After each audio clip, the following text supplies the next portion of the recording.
Oke teman-teman semua, jadi sekarang kita akan belajar mengenai hukum Kepler pertama. Jadi sebelum ada hukum Kepler, itu ada teori geosentris gitu ya. Geosentris yang dicetuskan oleh Claudius Ptolemaios.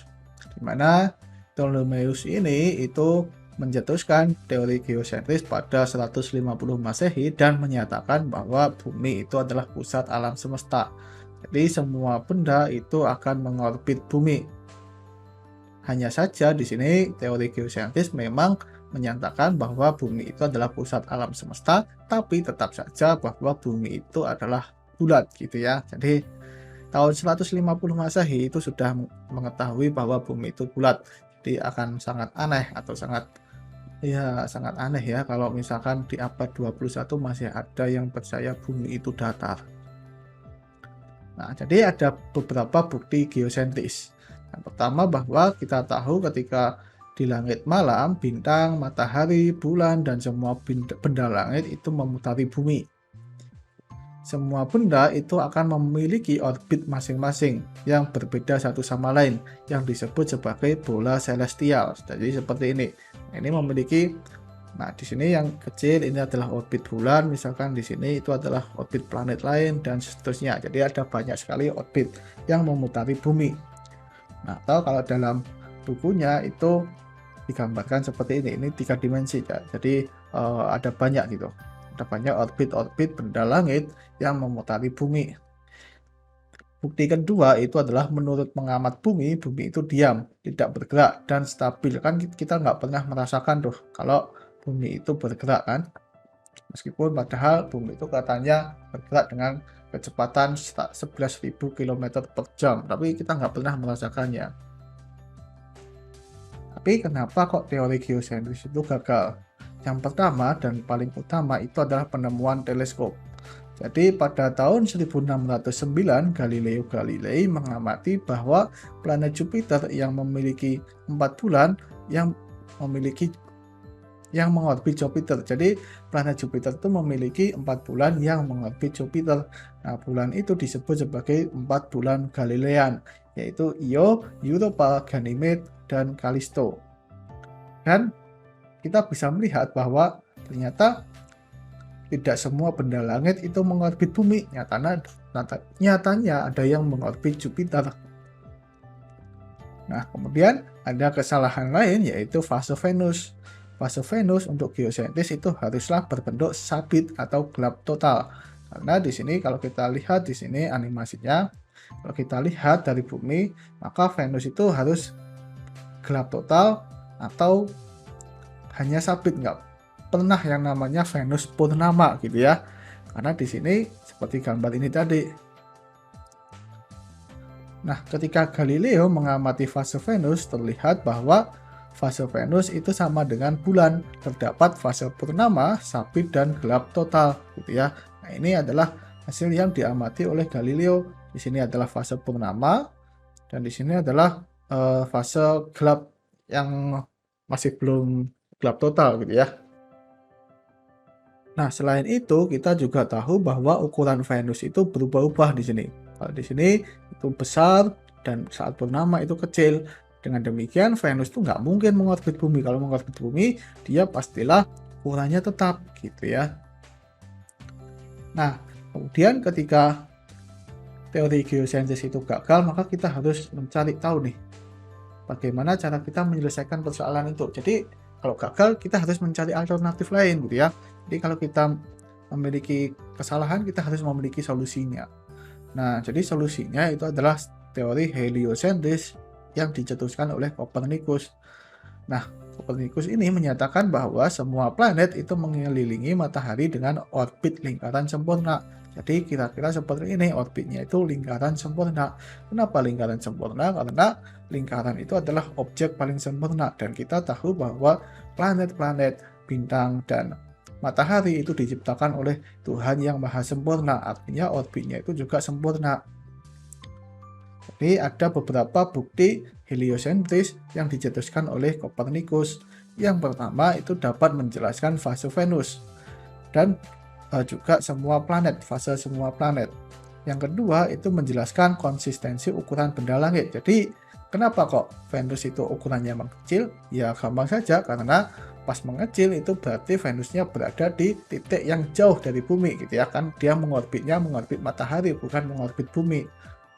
Dan juga menjelaskan gerak retrograd. Gerak retrograd itu adalah gerak sebuah planet ketika dilihat dari bumi. Jadi di sini misalkan ada planet Mars gitu ya. Planet Mars kalau mengelilingi bumi, kalau mengorbit matahari, dia akan memiliki bentuk seperti ini. Nah, kalau menurut kerangka dari buminya itu diam, tapi semuanya itu akan bergerak mengelilingi bumi gitu ya. Nah, dan ketika semua bergerak mengelilingi bumi, maka lintasan dari Mars ini itu bukan melingkar lagi, tapi membentuk sebuah spiral di sini ya. Nah, tapi ternyata teori heliosentris Copernicus itu ada kelemahan. Yang pertama itu tidak dapat menjelaskan orbit Mars. Jadi ketika kita melihat orbit Mars itu ada zigzag seperti ini. Jadi dari sini, nah ini zigzag. Nah, zigzag ini gitu. Nah, data ini dicetuskan oleh Tycho Brahe tahun 1960-an ya. Nah, ini hasil eksperimennya dan menunjukkan bahwa ternyata orbit Mars itu tidak benar-benar melingkar gitu ya. Itu hasil eksperimennya. Jadi mungkin orbit planet itu tidak berukuran lingkaran sempurna. Nah, setelah kematian seniornya Tycho Brahe, Kepler itu menganalisis data milik beliau yang telah bertahun-tahun beliau kumpulkan tentang Mars. Nah, Kepler ini mencoba banyak sekali model agar mendapatkan hasil yang sama dengan data pengamatan yang dilakukan oleh Tycho Brahe. Nah, dengan menggunakan orbit elips, hasil yang didapatkan itu sama persis dengan data pengamatan. Jadi, yang namanya Kepler itu mencoba-coba, jadi orbit lingkaran. Itu kita coba, misalkan mataharinya ada di tengah, kemudian mataharinya ada di pinggir sini, ternyata gagal. Kemudian mencoba orbitnya itu elips, dan ternyata itu berhasil. Jadi, dengan demikian, Kepler menyatakan bahwa setiap planet itu akan memiliki orbit elips, di mana matahari berada di salah satu titik fokus elips. Nah, pernyataan ini disebut sebagai hukum Kepler pertama. Nah, jadi titik fokus elips itu apa gitu ya.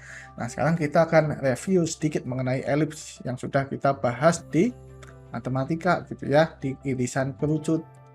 Jadi elips itu ya elips gitu ya, dimana elips itu memiliki dua jari-jari atau dua sumbu. Yang pertama disebut sebagai sumbu semi mayor, yaitu jari-jari besarnya gitu ya, yang kita simbolkan sebagai A, dan juga memiliki sumbu semi minor yang kita simbolkan B, yang yaitu tidak lain adalah jari-jari kecilnya. Nah, titik fokus itu berada di sini, F1 fokus pertama, dan juga di sini F2 fokus kedua. Nah, jadi bagaimana cara kita mendapatkan titik fokus itu? Jadi semua titik di dalam elips apabila dihubungkan dengan kedua titik fokus, maka panjangnya itu akan tetap. Jadi kalau kita gambarkan di sini, misalkan berada di titik sini, di sini kita hubungkan dengan titik fokus yaitu D1, dan juga kita hubungkan dengan titik fokus kedua yaitu D2, maka itu hasilnya itu akan selalu tetap bahwa D1 ditambah D2 itu sama dengan 2A. Begitu pula kalau kita ambil D-nya itu di sini gitu ya, titiknya itu di sini, maka hasilnya itu akan tetap memenuhi ini. Gitu. Di sini juga memenuhi seperti itu gitu. Itu adalah definisi dari titik fokus. Nah, titik terjauh dari titik fokus itu disebut sebagai titik aphelion, dan titik terdekat dari titik fokus itu disebut sebagai perihelion. Jadi kalau misalkan untuk fokus pertama di sini, titik apheliumnya itu berada di sini, yang paling jauh dari titik fokus pertama, dan titik periheliumnya itu berada di sini, yang terdekat dari titik fokus pertama. Begitu pula untuk fokus kedua, titik apheliumnya itu di sini, dan titik periheliumnya itu di sini. Nah, jadi orbit planet itu seperti ini. Jadi memang sedikit bengkok gitu ya, sedikit elips, tapi memang nggak elips-elips bener gitu untuk planet ya, untuk orbit planet. Tapi untuk orbit komet itu bener-bener elipsnya itu kelihatan banget gitu.